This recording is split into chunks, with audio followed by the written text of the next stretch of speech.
ये अलग अलग अलग स्पेसेस से आए, मगर इन सब ने ये बात एक्सेप्ट की कि जो मैं देख रहा हूं ये सच है और मैं इसको छोड़ूंगा नहीं।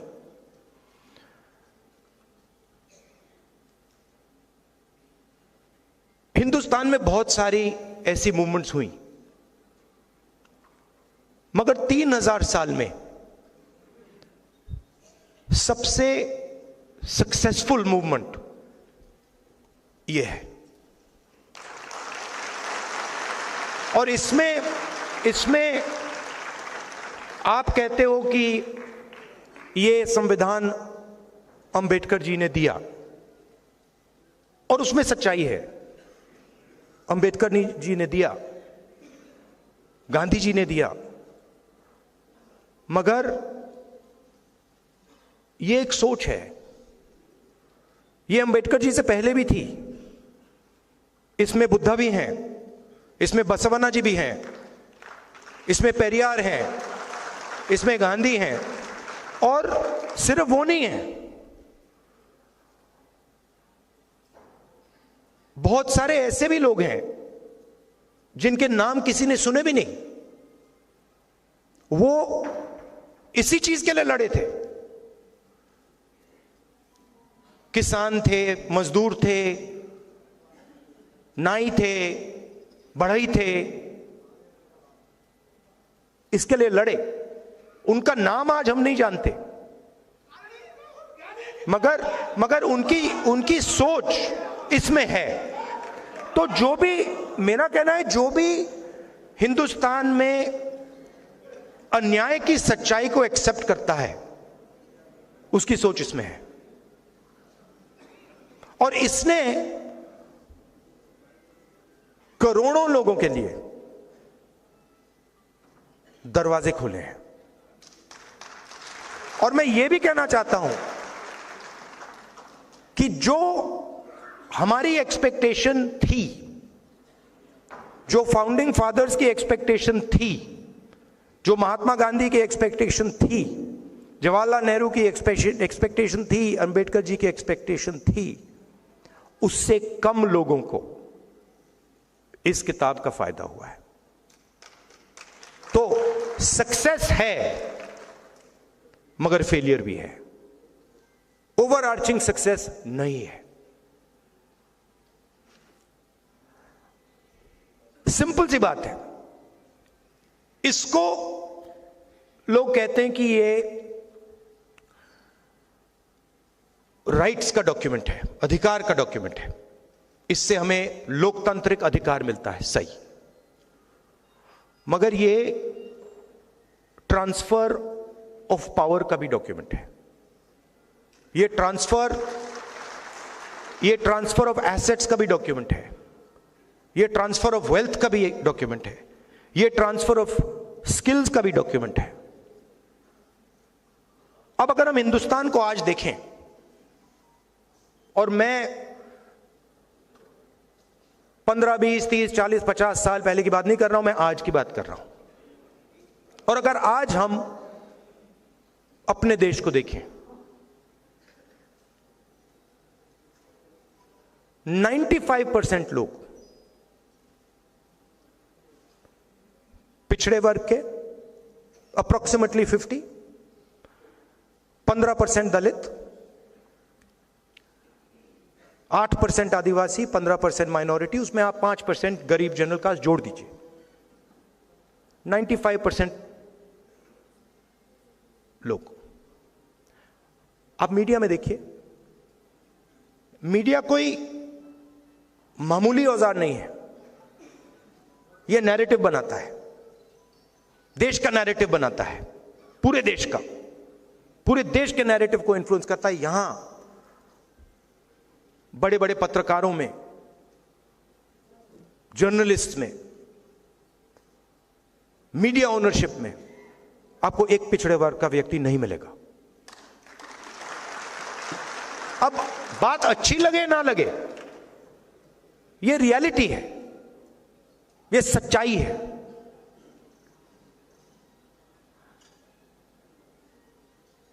और छुपे तरीके से यह किया जाता है।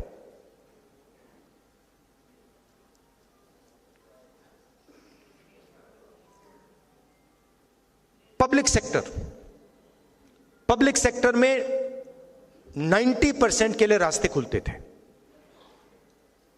ज्यादा नहीं खुलते थे मगर खुलते थे।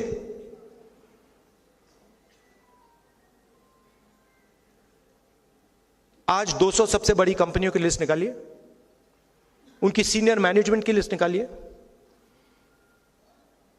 उनकी जो बड़े बड़े सैलरी, करोड़ों रुपए वाली सैलरी वाले लोग हैं, उनकी लिस्ट निकालिए। दिखा दीजिए कौन सा पिछड़ा है वहां पे, कौन सा दलित है, कौन सा आदिवासी है, कौन सा गरीब जनरल कास्ट का है, दिखा दीजिए।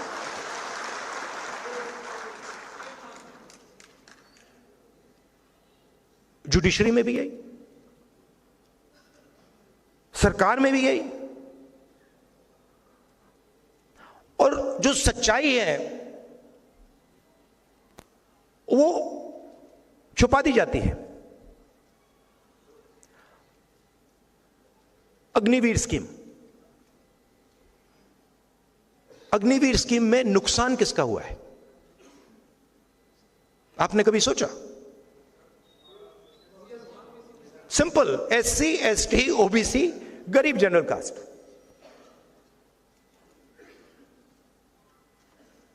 अग्निवीर सीनियर लेवल पे नहीं है, अग्निवीर जवान के लिए है। और 2 तरीके के शहीद बनाए जा रहे हैं। तो जहां भी देखो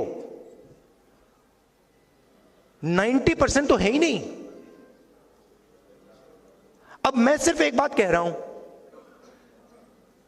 कि सब कुछ छोड़ दीजिए,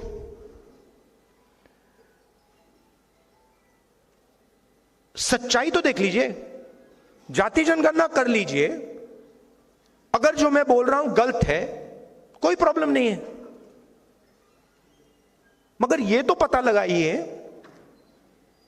कि इस देश में पिछड़े वर्ग के कितने लोग हैं, दलित कितने हैं, आदिवासी कितने हैं, यह तो पता लगाइए। कौन सी संस्थाओं में है,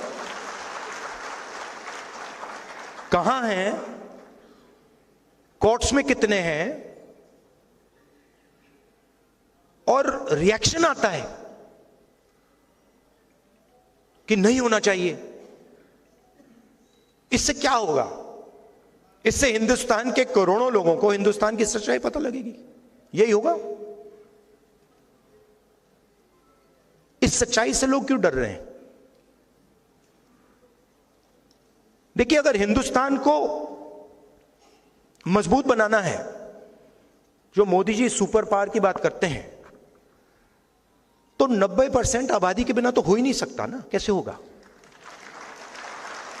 आप ये कह दो कि भैया ब्यूरोक्रेसी में 90% नहीं आएंगे, मीडिया में 90% नहीं आएंगे, स्पोर्ट्स में 90% नहीं आएंगे, ब्यूटी पैजेंट्स में 90% नहीं आएंगे,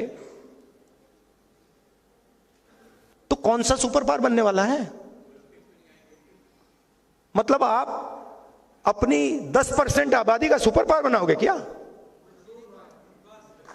मतलब कौन सी दुनिया में हो आप? सुपर पावर तो 90% है।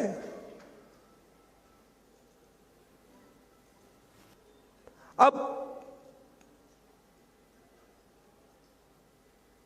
इस पर आक्रमण हो रहा है। मोदी जी कहते हैं मैं कॉन्स्टिट्यूशन को रद्द नहीं करना चाहता हूं। ठीक है, जब आप CBI और ED को राजनीति और लोकतंत्र पर, जब आप CBI और ED को लेकर राजनीति और लोकतंत्र पर आक्रमण करते हो, तो आप कॉन्स्टिट्यूशन पे आक्रमण कर रहे हो। जब आप सारे के सारे इंस्टीट्यूशंस में RSS के लोग भर रहे हो, तो आप कॉन्स्टिट्यूशन पे आक्रमण कर रहे हो। जब आप बिना किसी से पूछे नोटबंदी करते हो और हिंदुस्तान के करोड़ों पिछड़े वर्ग के लोगों को, दलितों के, आदिवासियों की जिंदगी खत्म करते हो, तो आप कॉन्स्टिट्यूशन पर आक्रमण कर रहे हो। जब आप अग्निवीर योजना बिना आर्मी से पूछे लागू करते हो, आप कॉन्स्टिट्यूशन पर आक्रमण कर रहे हो। मोदी जी राजा हैं।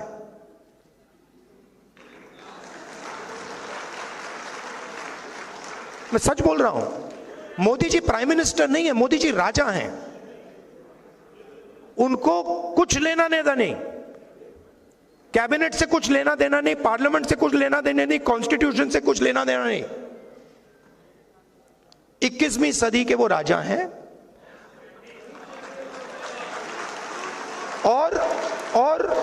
और उनके जो फाइनेंसियर्स हैं पीछे, जो 2-3 फाइनेंसियर्स हैं, वो राजा का पूरा टेम्पो वाले,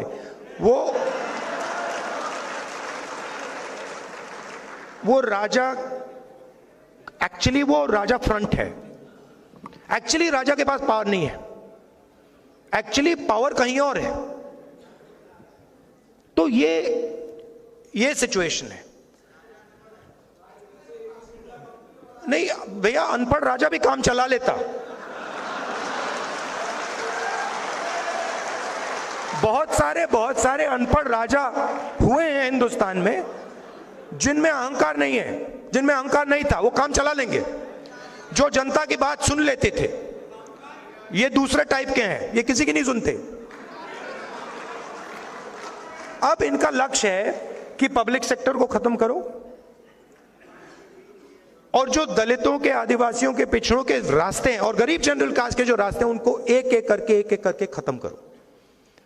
और इनके सारे के सारे नेता कह रहे हैं, खुल के कह रहे हैं कि हम रिजर्वेशन को खत्म कर देंगे। और मैं खुल के कह रहा हूं, आप रिजर्वेशन को कभी खत्म नहीं कर सकते हो। और सिर्फ ये नहीं, वो क्योंकि रिजर्वेशन 90% की आवाज है, तो रिजर्वेशन पर आक्रमण, कॉन्स्टिट्यूशन पर आक्रमण, पब्लिक सेक्टर पर आक्रमण, आर्मी पर आक्रमण, फाइनेंशियल सिस्टम पर आक्रमण। क्यों? क्योंकि इनके पीछे धन है, अरबों रुपए हैं। तो ये सिचुएशन है। अब थोड़ी सी प्रॉब्लम आ गई है। आपने देखा होगा, मोदी जी ने अदानी जी का, अंबानी जी का नाम ले लिया, भौंकला गए कि भैया आओ आओ मुझे बचाओ। यहां पे तो हिंदुस्तान की जनता ने घेर लिया मुझे, ये मतलब सबने घेर लिया। ये तो आरक्षण की बात कर रहे हैं, ये तो कॉन्स्टिट्यूशन की बात कर रहे हैं। अदानी जी, अंबानी जी बचाओ मुझे। वो कैसे बचाएं? वो नहीं बचा पाएंगे।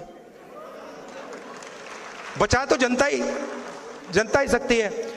मैं कल टूर के बाद गाड़ी में था, वापस जा रहा था एयरपोर्ट से, तो बातचीत चल रही थी गाड़ी में और मैं कह रहा था कि देखिए, अलंकार और मेरी बात हो रही थी, तो मैंने उससे कहा देखिए रियलिटी क्या है। रियलिटी ये है कि मैं जनता की आवाज हूं, ठीक है। जब मैं ये कहता हूं, प्रेस वाले मतलब इसको समझते नहीं हूं, मैं एक्चुअली हूं ही नहीं, मैं हूं ही नहीं। मैं भारत जोड़ो यात्रा में ये बात समझ गया कि मैं जनता की आवाज हूं, जनता का दर्द हूं, जनता का दुख हूं, और कुछ नहीं हूं। और मुझे और किसी चीज में इंटरेस्ट भी नहीं है। तो अब सवाल उठता है आगे क्या करना है। सबसे पहले जो हिंदुस्तान की सोशल रियलिटी है, और किसी का नुकसान नहीं करना, बट जो हिंदुस्तान की सोशल रियलिटी है उसको देश के सामने रखना है। किसी को चोट नहीं मारनी, किसी को धमकी नहीं देनी, यह कहना है देखिए भैया ये हिंदुस्तान की सोशल रियलिटी है, इस देश में इतने दलित हैं, इतने आदिवासी हैं, इतने पिछड़े लोग हैं, इतने माइनॉरिटीज हैं, इतने गरीब जनरल कास्ट के लोग हैं, और ये जो लोग हैं इनकी इतनी भागीदारी है, मीडिया में इतनी भागीदारी है, कॉर्पोरेट इंडिया में इतनी भागीदारी है, जुडिशरी में इतनी, इलेक्शन कमीशन में इतनी, सीबीआई, ईडी, इनकम टैक्स में इतनी। आपने नोट किया है कि सीबीआई, ईडी मुझे छोड़कर 55 घंटे मुझसे मतलब इंटेरोगेशन किया। मैं 2-3 साल बाद आपको बताऊंगा उस डिस्कशन में क्या हुआ।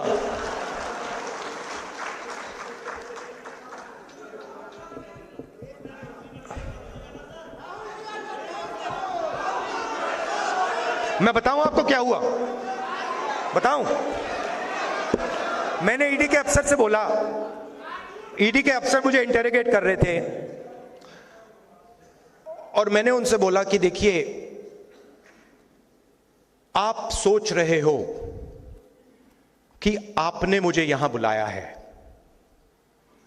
मगर आप गलतफहमी में हो। आपने मुझे यहां नहीं बुलाया, मैं यहां आया हूं।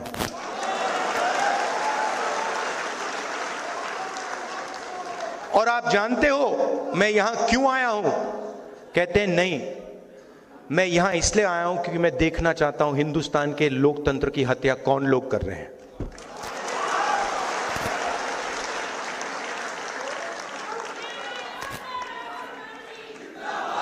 मतलब आप क्या समझे हो?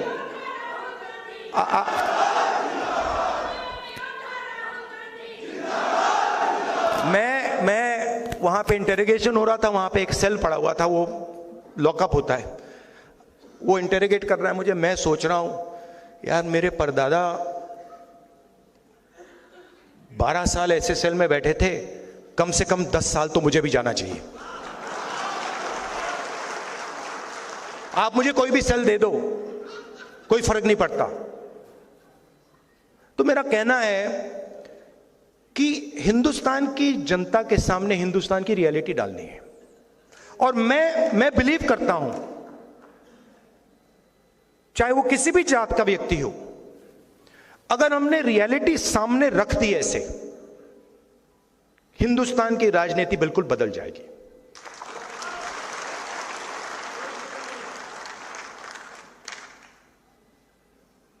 और उसको बदलना ही होगा, क्योंकि 90% को आप चुप नहीं रख सकते, 90% की शक्ति को आप कंट्रोल नहीं कर सकते, कुछ भी कर लो।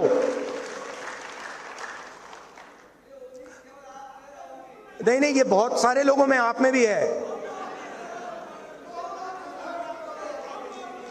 और राजनीति में ना, मेरा एक्सपीरियंस बताता हूं आपको, एक होता है जो सुबह उठता है, कहता है भैया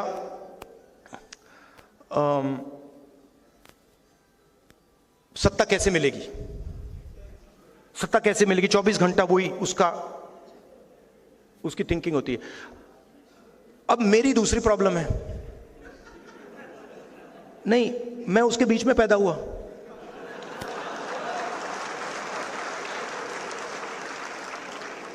अब अजीब सी बात है, मुझे उसमें इंटरेस्ट ही नहीं है। वो मेरे लिए औजार है,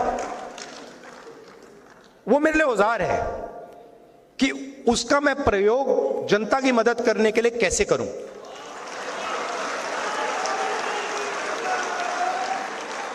वो मेरे लिए मतलब ड्रग नहीं है, नशा नहीं है। मैंने अपनी दादी की लाश देखी है, पिता की लाश देखी है। तो एक पॉलिटिकल व्यक्ति के अंदर एक पॉलिटिकल क्रिस्टलाइजेशन होता है। बहुत सारे लोगों के अंदर पॉलिटिकल क्रिस्टलाइजेशन कभी होता ही नहीं।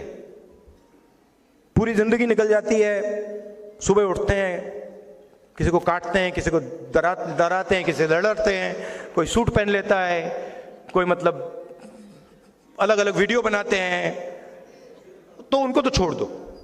मगर फिर ऐसे भी लोग होते हैं जो कहते हैं कि भाई अब हमारे पास 15-20 साल हैं, 30 साल हैं, अब कुछ अच्छा किया जाए, कुछ दम का किया जाए।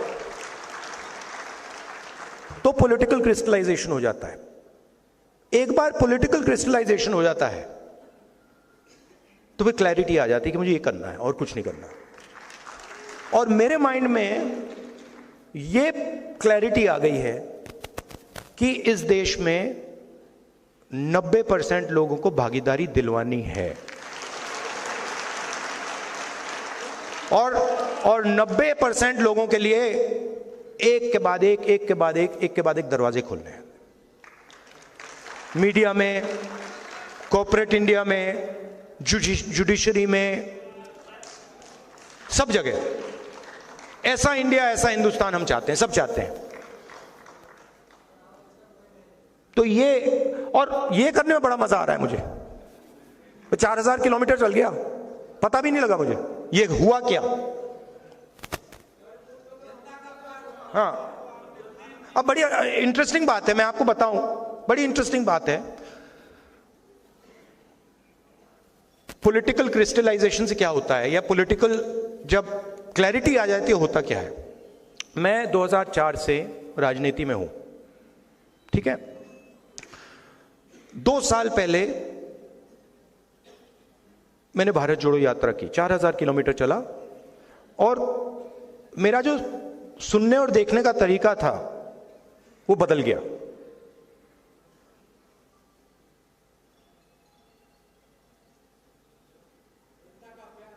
नहीं, क्या करने लगा मैं, जैसे आप मेरे पास आए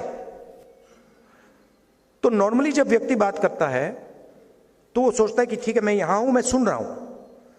मैं क्या करने लगा, मैं आपकी पोजीशन लेने लगा। बात समझे, मैं अपने आप को छोड़ के आपके अंदर घुस के, ये आया मेरे पास, ये क्या देख रहा है, ये क्या बोल रहा है, ये क्या कहना चाह रहा है, तो वो चेंज आ गई। और बिल्कुल जो लोग बोल रहे थे उसका मतलब ही बदल गया। मतलब पहले क्या होता था, किसान आता था, बड़ी मुश्किल है, पैसा नहीं मिल रहा, भाई बीमार है, और मैं सुनता था। अब उसके बाद अब मैं क्या करता हूं, हाथ पकड़ लेता हूं, बस हाथ पकड़ लेता हूं और टाइट पकड़ लेता हूं और कहता हूं घबराओ मत, कुछ नहीं होगा। तो टोटल चेंज आ जाता है, कनेक्शन बन जाता है।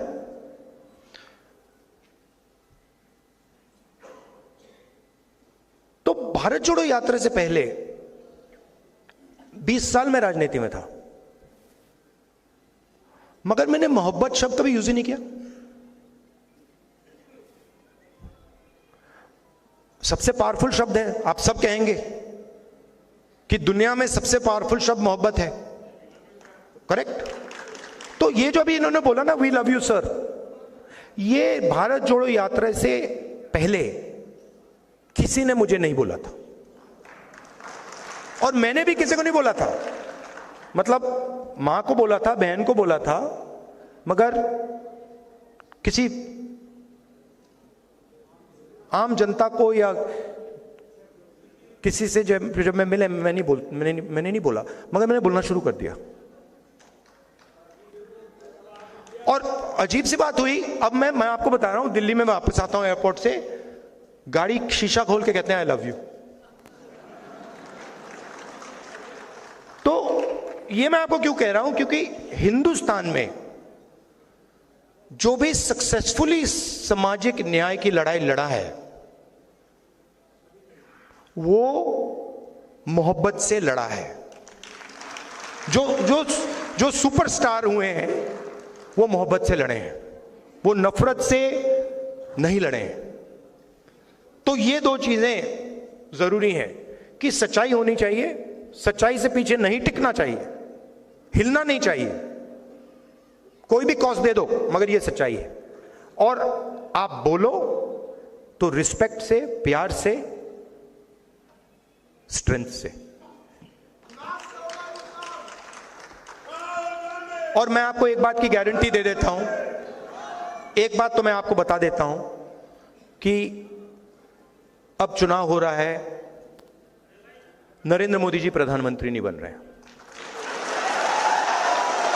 ये 100% मैं आपको, आप चाहते हो तो मैं यहां पे लिख के आपको सबको दे दूंगा, साइन करके दे दूंगा। क्योंकि देखिए हुआ क्या है, देखिए मैं पॉलिटिक्स को ना, हुआ क्या है, बड़ी इंटरेस्टिंग चीज हुई है, बड़ी इंटरेस्टिंग चीज हुई है कि नरेंद्र मोदी जी की पूरी स्ट्रेटेजी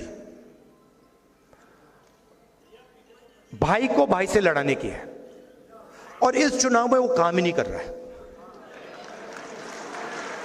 वो मतलब आ रहे हैं, वो कह रहे हैं, लोग देख रहे हैं, कह रहे हैं भैया ये बोल क्या रहा है। तो वो चेंज आ गया है, और आप लिख लीजिए वो। अच्छा, एक बात हो सकती है, अगर पूरी चीटिंग कर दी, अगर ईवीएम लपेट लिया, वैसे हो सकता है, मगर उसके अलावा ये 200 180 से आगे नहीं जा रहे। अब आपके सवाल हो, नहीं देखिए, मगर इसमें देखिए, इसमें एक बात मैं आपको बताना चाहता हूं कि हमारा जो मैनिफेस्टो है, क्रांतिकारी मैनिफेस्टो है। अगर आपने मैनिफेस्टो को देखा है, वो 90% को सपोर्ट करने वाला मैनिफेस्टो है, मगर सच्चाई ये है कि कांग्रेस पार्टी को भी आने वाले समय में अपनी राजनीति को बदलना होगा। ये करना पड़ेगा। और ये भी मैं कहना चाहता हूं कि कांग्रेस पार्टी ने भी गलतियां की हैं, और मैं कांग्रेस पार्टी का होता हुआ ये मैं कह रहा हूं।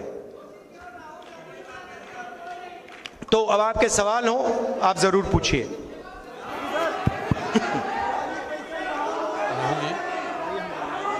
एक दो सवाल एक करके ब्रदर।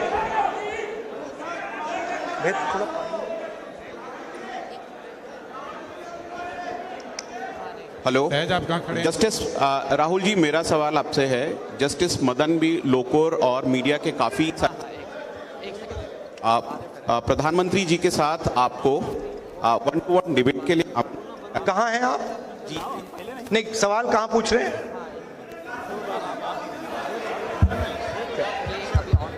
अच्छा, ठीक है। हाँ, मेरा सवाल ये है, जस्टिस और मीडिया के साथियों ने मंत्री जी, आवाज नहीं आ रही आपकी।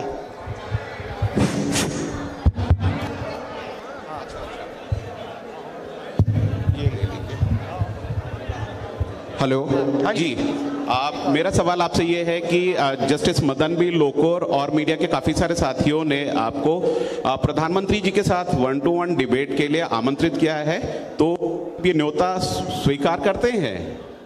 मैं 100% किसी से भी डिबेट करने को तैयार हूं, प्रधानमंत्री से। हेलो, मगर मैं प्रधानमंत्री को जानता हूं, प्रधानमंत्री मुझसे डिबेट नहीं करेंगे। आदरणीय राहुल सर, और हमारे प्रेसिडेंट खारगे जी भी हैं, वो भी डिबेट कर सकते हैं। आदरणीय राहुल सर, इधर मेरा एक सवाल है। हाँ जी। इस साइड में सर, इस साइड में मेरा एक सवाल है। हाँ जी सर, आपकी सरकार अगर बनती है तो आप पुरानी पेंशन बहाल करेंगे कि नहीं करेंगे? क्या? और आप पुरानी पेंशन बहाल करेंगे कि नहीं करेंगे? और आप अपने मैनिफेस्टो में पुरानी पेंशन का मुद्दा रखेंगे कि नहीं रखेंगे? सर, मेरा सवाल आपसे है, सभी शिक्षक कर्मचारियों, पूरे देश से शिक्षक कर्मचारियों से सवाल है आपके लिए। देखिए, मैनिफेस्टो में ये हमने नहीं रखा है, बट इसको हम कंसिडर करेंगे। मैनिफेस्टो में हमने ये जो 5 गारंटीज का कॉन्सेप्ट है, जी सर, उसको रखा है, जी, बट ओपन टू कंसिडरेशन। जी सर।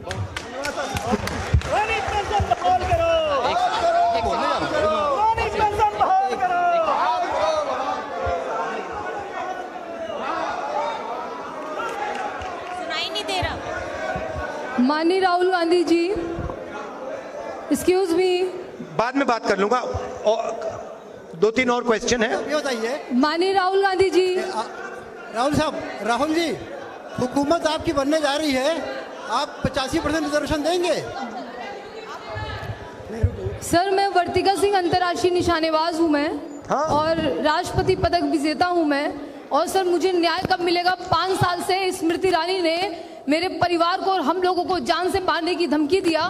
5 साल से एक लड़की जो अंतर्राष्ट्रीय स्तर पे जिसने देश को रिप्रेजेंट किया है, उसके साथ ये अन्याय हो रहा है। मैं अकेली लड़ाई लड़ रही हूँ। आप आके मुझे डिटेल्स देख सर, लीजिए, मैं इतनी दे बार दीजिए। लोगों से कितनी बार रिक्वेस्ट किया सर, मुझे प्लीज आप वचन दीजिए कि आप मुझे अपॉइंट आप डिटेल्स हमें दे दीजिए। मैं एग्जैक्टली केस के बारे में जानता नहीं हूँ, आप डिटेल्स मुझे दे दीजिए। राहुल जी, पूरे देश में पूरे देश के जितने संस्थाओं का राहुल जी देश में जितने संस्थाओं का निजीकरण इधर से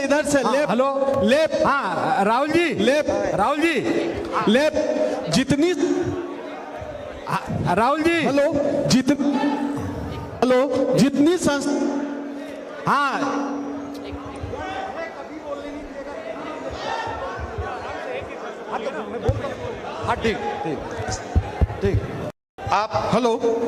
जितनी संस्थाओं का निजीकरण किया गया है, क्या उन संस्थानों का फिर से राष्ट्रीयकरण किया जाएगा?